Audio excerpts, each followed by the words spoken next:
Who was the real Bjorn Ironside?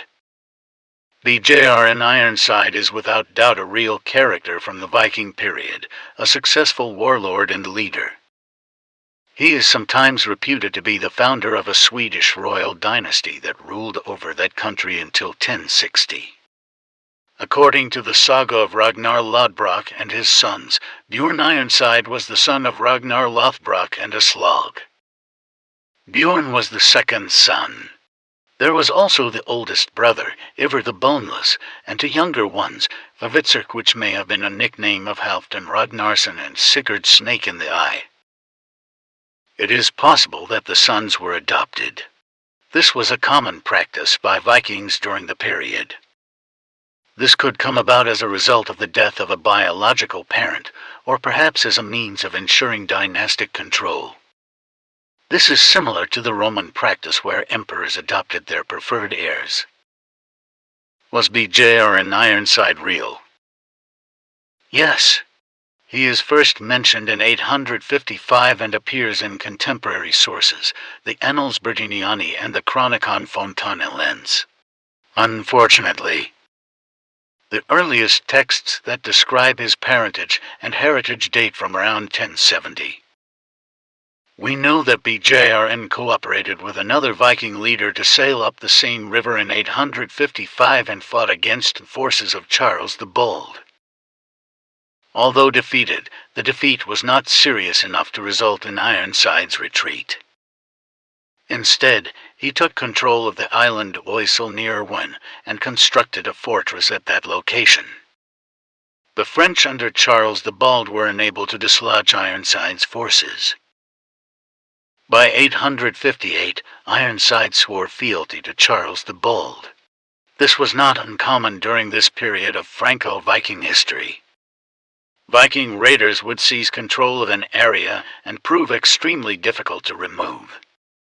In time, the Vikings would come to a working agreement with the French kings that could be summed up as: "We promise to respect you as our lord, and you promise that we can keep the land."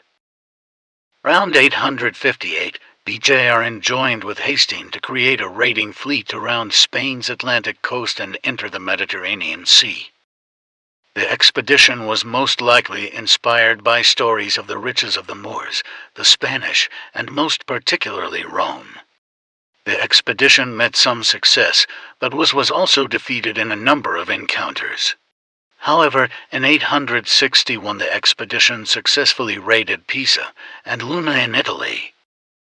It's interesting that the story is told that the defenses at Luna were very strong and that Ironside ultimately gained access to Luna by pretending to be dying and requesting conversion before his death by the Bishop of Luna.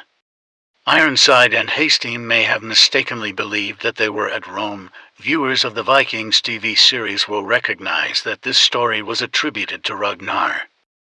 By 862, Ironside appears again in the Seine Valley of France. Anglo-Saxon sources report that Ironside's father Ragnar Lothbrok died in what is today's England. In one story he is killed by King Law when he is thrown into a pit of venomous snakes.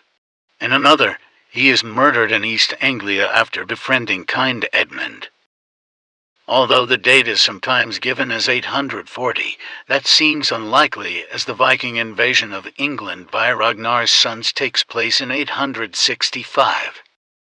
In 865, the great heathen army led by three sons of Ragnar, Ivar, Ub, and Halfdan landed in 865 and commenced a 14-year-long war against the small Saxon kingdom's heptarchy of 9th century England. It is possible that the invasion may have had to do with avenging the murder of Ragnar. An alternative and possibly better theory holds that the invasion was to retake lands that had been claimed by Ragnar. Bjorn is not mentioned in the chronicle of this invasion, but later tradition suggests he may have participated. If he did not participate, could that be confirmation of the sage that tells us that Bjorn inherited Swedish territories on the death of Ragnar? Possibly, but there are no known contemporary records that confirm this. Like much of Viking history, the story of Bjorn Ironside is a mix of references and hints within histories and chronicles of the time, combined with myths and legends found in various Icelandic and Norse sagas. What we can say with confidence is that he was a significant and successful Viking leader in the period 0 roughly 855 to 862. He was well enough known to be added into the sagas, where his legend may well have been expanded upon. Like and follow to see more.